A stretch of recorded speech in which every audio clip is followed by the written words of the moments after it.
ನಮಸ್ಕಾರ ಎಲ್ರಿಗೂ. ಕೋಲಾಪುರ ಮಹಾಲಕ್ಷ್ಮಿ ತಾಯಿ ಶಕ್ತಿಪೀಠದಲ್ಲಿ ಒಬ್ಬರು. ಇಲ್ಲಿ ಮಹಾಲಕ್ಷ್ಮಿ ತಾಯಿ ಜಾಗೃತ ರೂಪದಲ್ಲಿ ವಾಸಿಸ್ತಾರೆ.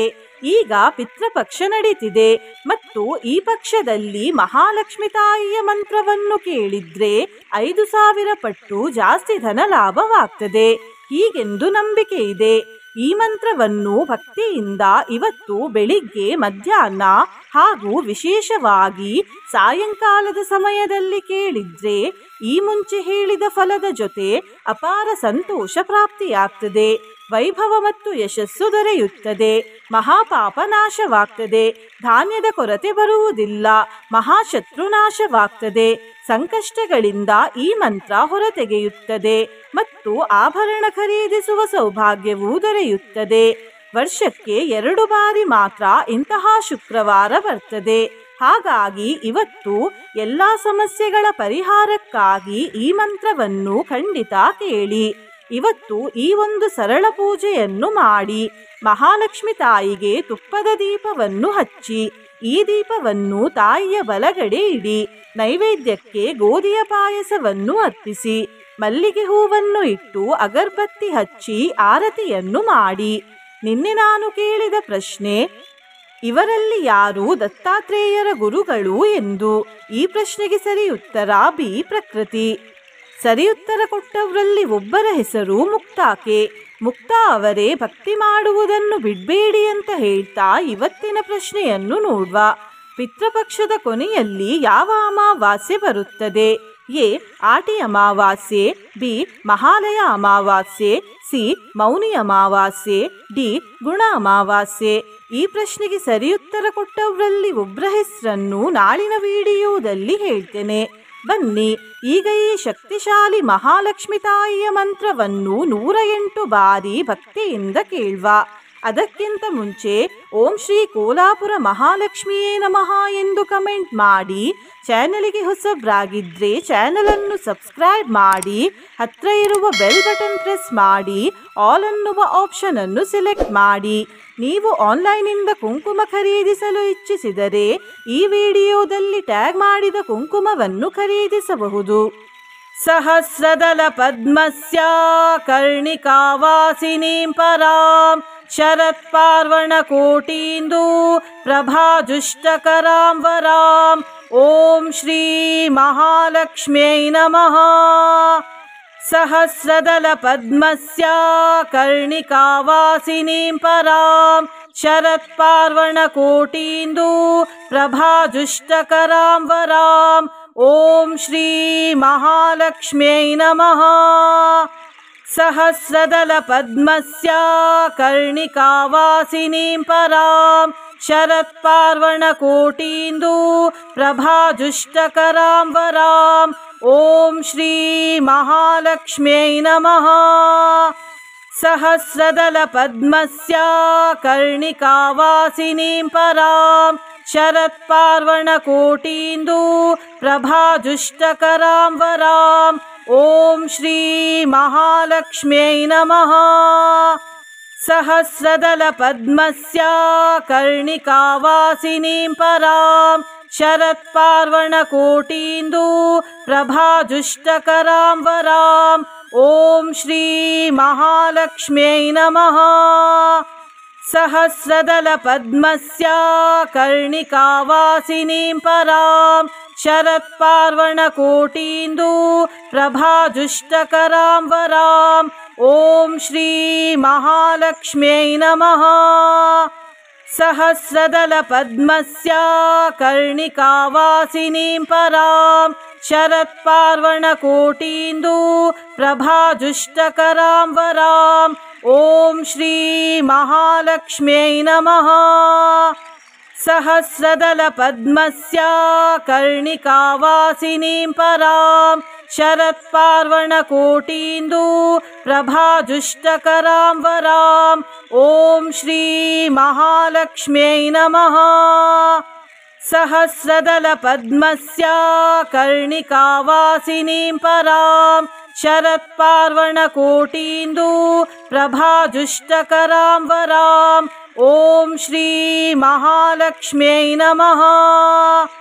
सहस्रदलपद्मस्य कर्णिकावासिनीं परां शरत्पार्वणकोटीन्दु प्रभाजुष्टकरां वराम् ॐ श्री महालक्ष्म्यै नमः। सहस्रदलपद्मस्य कर्णिकावासिनीं परां शरत्पार्वणकोटीन्दु प्रभाजुष्टकरां वराम् ॐ श्री महालक्ष्म्यै नमः। सहस्रदलपद्मस्य कर्णिकावासिनीं परां शरत्पार्वणकोटीन्दु प्रभाजुष्टकरां वराम् ॐ श्री महालक्ष्म्यै नमः।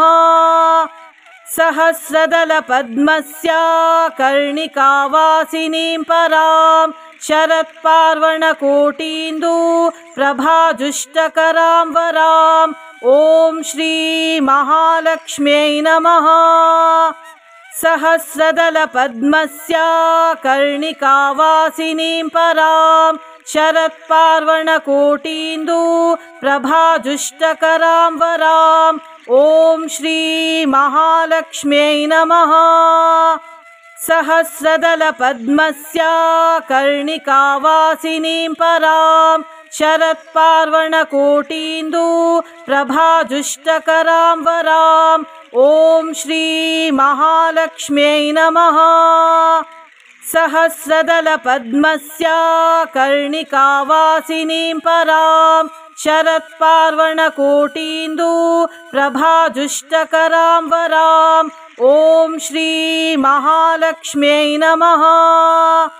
सहस्रदलपद्मस्य कर्णिकावासिनीं परां शरत्पार्वणकोटीन्दु प्रभाजुष्टकरां वराम् ॐ श्री महालक्ष्म्यै नमः। सहस्रदलपद्मस्य कर्णिकावासिनीं परां शरत्पार्वणकोटीन्दु प्रभाजुष्टकरां वराम् ॐ श्री महालक्ष्म्यै नमः। सहस्रदलपद्मस्य कर्णिकावासिनीं परां शरत्पार्वणकोटीन्दु प्रभाजुष्टकरां वराम् ॐ श्री महालक्ष्म्यै नमः। सहस्रदलपद्मस्य कर्णिकावासिनीं परां शरत्पार्वणकोटीन्दु प्रभाजुष्टकरां वराम् ॐ श्री महालक्ष्म्यै नमः। सहस्रदलपद्मस्य कर्णिकावासिनीं परां शरत्पार्वणकोटीन्दु प्रभाजुष्टकरां वराम् ॐ श्री महालक्ष्म्यै नमः। सहस्रदलपद्मस्य कर्णिकावासिनीं परां शरत्पार्वणकोटीन्दु प्रभाजुष्टकरां वराम् ॐ श्री महालक्ष्म्यै नमः। सहस्रदलपद्मस्य कर्णिकावासिनीं परां शरत्पार्वणकोटीन्दु प्रभाजुष्टकरां वराम् ॐ श्री महालक्ष्म्यै नमः। सहस्रदलपद्मस्य कर्णिकावासिनीं परां शरत्पार्वणकोटीन्दु प्रभाजुष्टकरां वराम् ॐ श्री महालक्ष्म्यै नमः। सहस्रदलपद्मस्य कर्णिकावासिनीं परां शरत्पार्वणकोटीन्दु प्रभाजुष्टकरां वराम् ॐ श्री महालक्ष्म्यै नमः। सहस्रदलपद्मस्य कर्णिकावासिनीं परां शरत्पार्वणकोटीन्दु प्रभाजुष्टकरां वराम् ॐ श्री महालक्ष्म्यै नमः। सहस्रदलपद्मस्य कर्णिकावासिनीं परां शरत्पार्वणकोटीन्दु प्रभाजुष्टकरां वराम् ॐ श्री महालक्ष्म्यै नमः। सहस्रदलपद्मस्य कर्णिकावासिनीं परां शरत्पार्वणकोटीन्दु प्रभाजुष्टकरां वराम् ॐ श्री महालक्ष्म्यै नमः। सहस्रदलपद्मस्य कर्णिकावासिनीं परां शरत्पार्वणकोटीन्दु प्रभाजुष्टकरां वराम् ॐ श्री महालक्ष्म्यै नमः। सहस्रदलपद्मस्य कर्णिकावासिनीं परां शरत्पार्वणकोटीन्दु प्रभाजुष्टकरां वराम् ॐ श्री महालक्ष्म्यै नमः। सहस्रदलपद्मस्य कर्णिकावासिनीं परां शरत्पार्वणकोटीन्दु प्रभाजुष्टकरां वराम् ॐ श्री महालक्ष्म्यै नमः। सहस्रदलपद्मस्य कर्णिकावासिनीं परां शरत्पार्वणकोटीन्दु प्रभाजुष्टकरां वराम् ॐ श्री महालक्ष्म्यै नमः। सहस्रदलपद्मस्य कर्णिकावासिनीं परां शरत्पार्वणकोटीन्दु प्रभाजुष्टकरां वराम् ॐ श्री महालक्ष्म्यै नमः। सहस्रदलपद्मस्य कर्णिकावासिनीं परां शरत्पार्वणकोटीन्दु प्रभाजुष्टकरां वराम् ॐ श्री महालक्ष्म्यै नमः। सहस्रदलपद्मस्य कर्णिकावासिनीं परां शरत्पार्वणकोटीन्दु प्रभाजुष्टकरां वराम् ॐ श्री महालक्ष्म्यै नमः। सहस्रदलपद्मस्य कर्णिकावासिनीं परां शरत्पार्वणकोटीन्दु प्रभाजुष्टकरां वराम् ॐ श्री महालक्ष्म्यै नमः। सहस्रदलपद्मस्य कर्णिकावासिनीं परां शरत्पार्वणकोटीन्दु प्रभाजुष्टकरां वराम् ॐ श्री महालक्ष्म्यै नमः।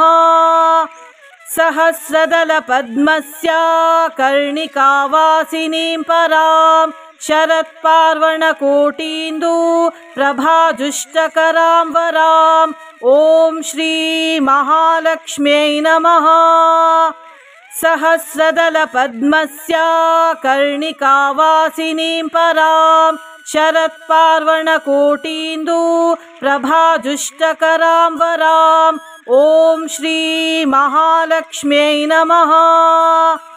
सहस्रदलपद्मस्य कर्णिकावासिनीं परां शरत्पार्वणकोटीन्दु प्रभाजुष्टकरां वराम् ॐ श्री महालक्ष्म्यै नमः। सहस्रदलपद्मस्य कर्णिकावासिनीं परां शरत्पार्वणकोटीन्दु प्रभाजुष्टकरां वराम् ॐ श्री महालक्ष्म्यै नमः। सहस्रदलपद्मस्य कर्णिकावासिनीं परां शरत्पार्वणकोटीन्दु प्रभाजुष्टकरां वराम् ॐ श्री महालक्ष्म्यै नमः। सहस्रदलपद्मस्य कर्णिकावासिनीं परां शरत्पार्वणकोटीन्दु प्रभाजुष्टकरां वराम् ॐ श्री महालक्ष्म्यै नमः। सहस्रदलपद्मस्य कर्णिकावासिनीं परां शरत्पार्वणकोटीन्दु प्रभाजुष्टकरां वराम् ॐ श्री महालक्ष्म्यै नमः। सहस्रदलपद्मस्य कर्णिकावासिनीं परां शरत्पार्वणकोटीन्दु प्रभाजुष्टकरां वराम् ॐ श्री महालक्ष्म्यै नमः। सहस्रदलपद्मस्य कर्णिकावासिनीं परां शरत्पार्वणकोटीन्दु प्रभाजुष्टकरां वराम् ॐ श्री महालक्ष्म्यै नमः। सहस्रदलपद्मस्य कर्णिकावासिनीं परां शरत्पार्वणकोटीन्दु प्रभाजुष्टकरां वरां ॐ श्री महालक्ष्म्यै नमः। सहस्रदलपद्मस्य कर्णिकावासिनीं परां शरत्पार्वणकोटीन्दु प्रभाजुष्टकरां वरां ॐ श्री महालक्ष्म्यै नमः। सहस्रदलपद्मस्य कर्णिकावासिनीं परां शरत्पार्वणकोटीन्दु प्रभाजुष्टकरां वरां ॐ श्री महालक्ष्म्यै नमः। सहस्रदलपद्मस्य कर्णिकावासिनीं परां शरत्पार्वणकोटीन्दु प्रभाजुष्टकरां वरां ॐ श्री महालक्ष्म्यै नमः।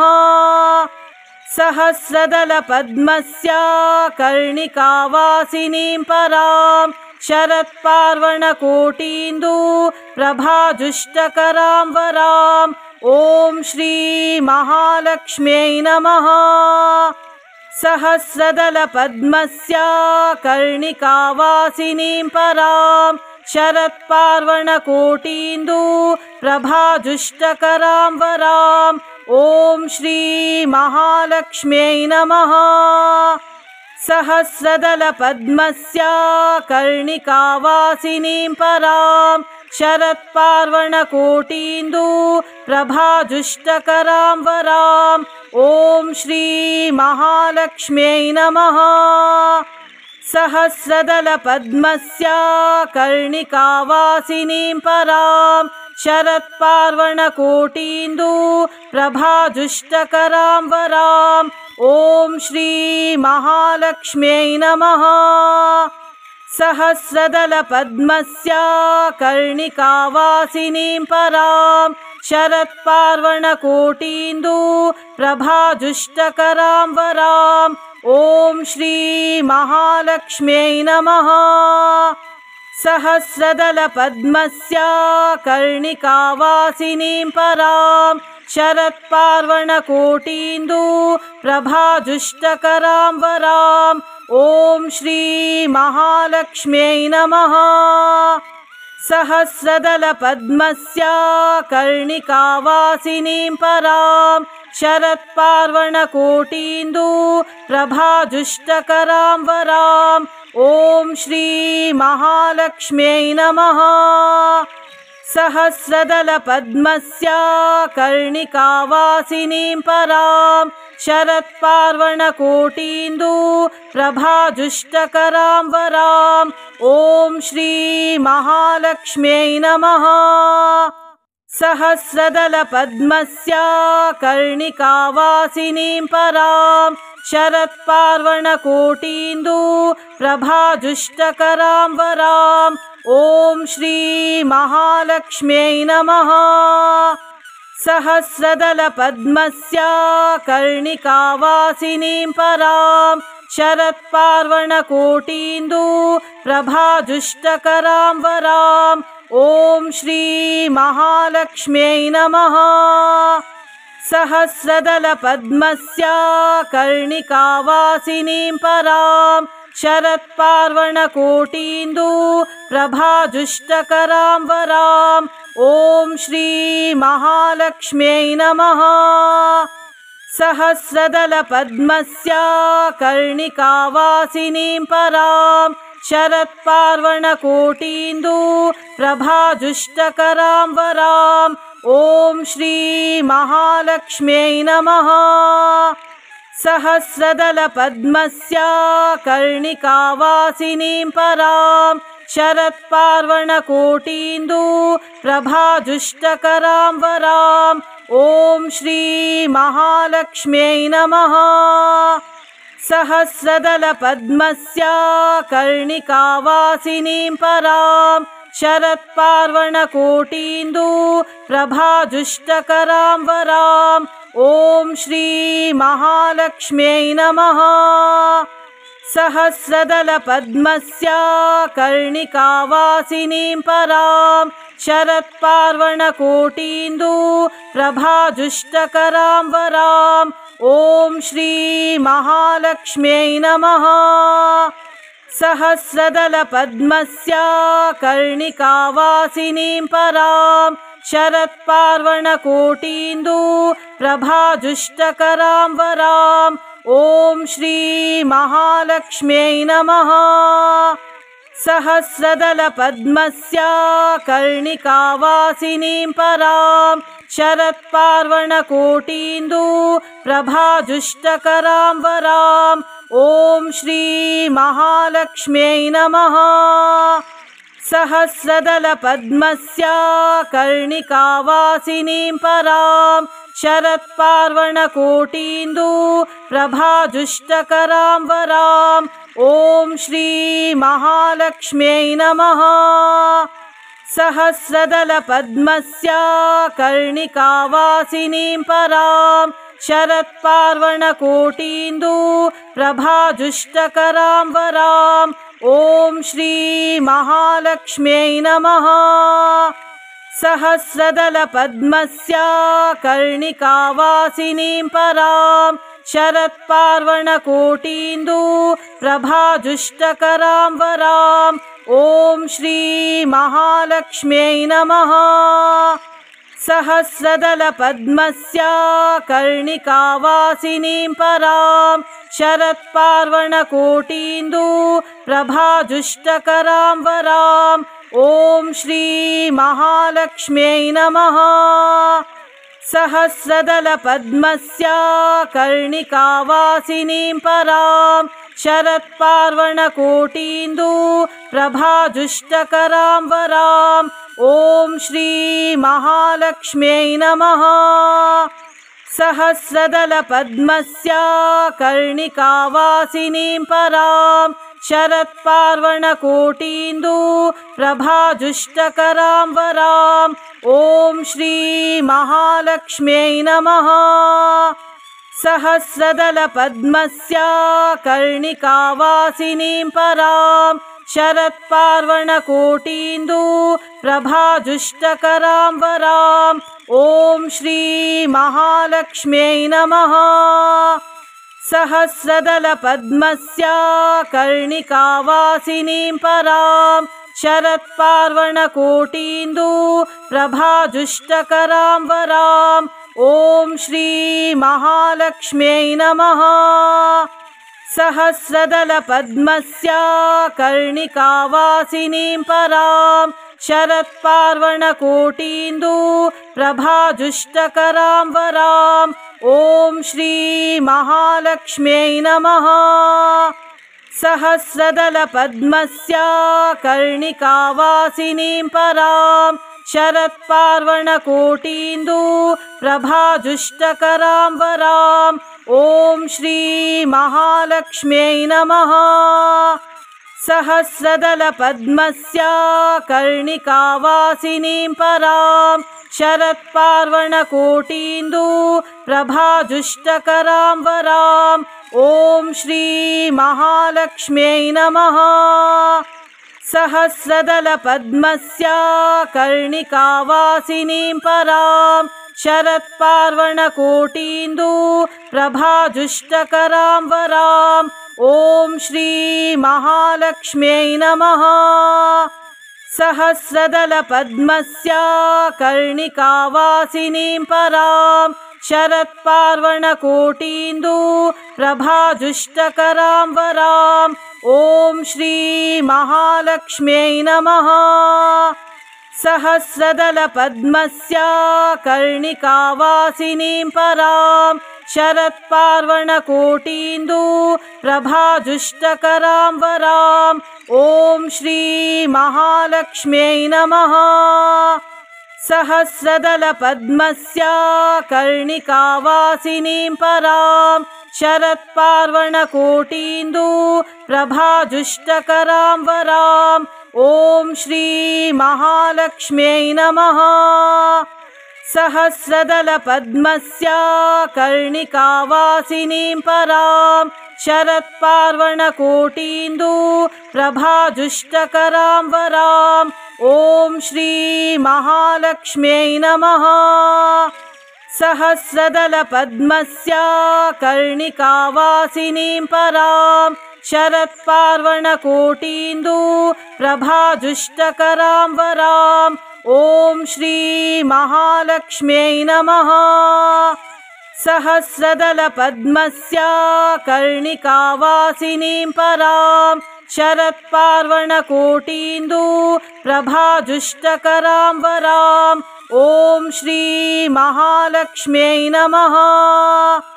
सहस्रदलपद्मस्य कर्णिकावासिनीं परां शरत्पार्वणकोटीन्दु प्रभाजुष्टकरां वरां ॐ श्री महालक्ष्म्यै नमः। सहस्रदलपद्मस्य कर्णिकावासिनीं परां शरत्पार्वणकोटीन्दु प्रभाजुष्टकरां वरां ॐ श्री महालक्ष्म्यै नमः। सहस्रदलपद्मस्य कर्णिकावासिनीं परां शरत्पार्वणकोटीन्दु प्रभाजुष्टकरां वरां ॐ श्री महालक्ष्म्यै नमः। सहस्रदलपद्मस्य कर्णिकावासिनीं परां शरत्पार्वणकोटीन्दु प्रभाजुष्टकरां वरां ॐ श्री महालक्ष्म्यै नमः। सहस्रदलपद्मस्य कर्णिकावासिनीं परां शरत्पार्वणकोटीन्दु प्रभाजुष्टकरां वरां ॐ श्री महालक्ष्म्यै नमः। सहस्रदलपद्मस्य कर्णिकावासिनीं परां शरत्पार्वणकोटीन्दु प्रभाजुष्टकरां वरां ॐ श्री महालक्ष्म्यै नमः। सहस्रदलपद्मस्य कर्णिकावासिनीं परां शरत्पार्वणकोटीन्दु प्रभाजुष्टकरां वरां ॐ श्री महालक्ष्म्यै नमः। सहस्रदलपद्मस्य कर्णिकावासिनीं परां शरत्पार्वणकोटीन्दु प्रभाजुष्टकरां वरां ॐ श्री महालक्ष्म्यै नमः। सहस्रदलपद्मस्य कर्णिकावासिनीं परां शरत्पार्वणकोटीन्दु प्रभाजुष्टकरां वरां ॐ श्री महालक्ष्म्यै नमः। सहस्रदलपद्मस्य कर्णिकावासिनीं परां शरत्पार्वणकोटीन्दु प्रभाजुष्टकरां वरां ॐ श्री महालक्ष्म्यै नमः। सहस्रदलपद्मस्य कर्णिकावासिनीं परां शरत्पार्वणकोटीन्दु प्रभाजुष्टकरां वरां ॐ श्री महालक्ष्म्यै नमः। सहस्रदलपद्मस्य कर्णिकावासिनीं परां शरत्पार्वणकोटीन्दु प्रभाजुष्टकरां वरां ॐ श्री महालक्ष्म्यै नमः। सहस्रदलपद्मस्य कर्णिकावासिनीं परां शरत्पार्वणकोटीन्दु प्रभाजुष्टकरां वरां ॐ श्री महालक्ष्म्यै नमः।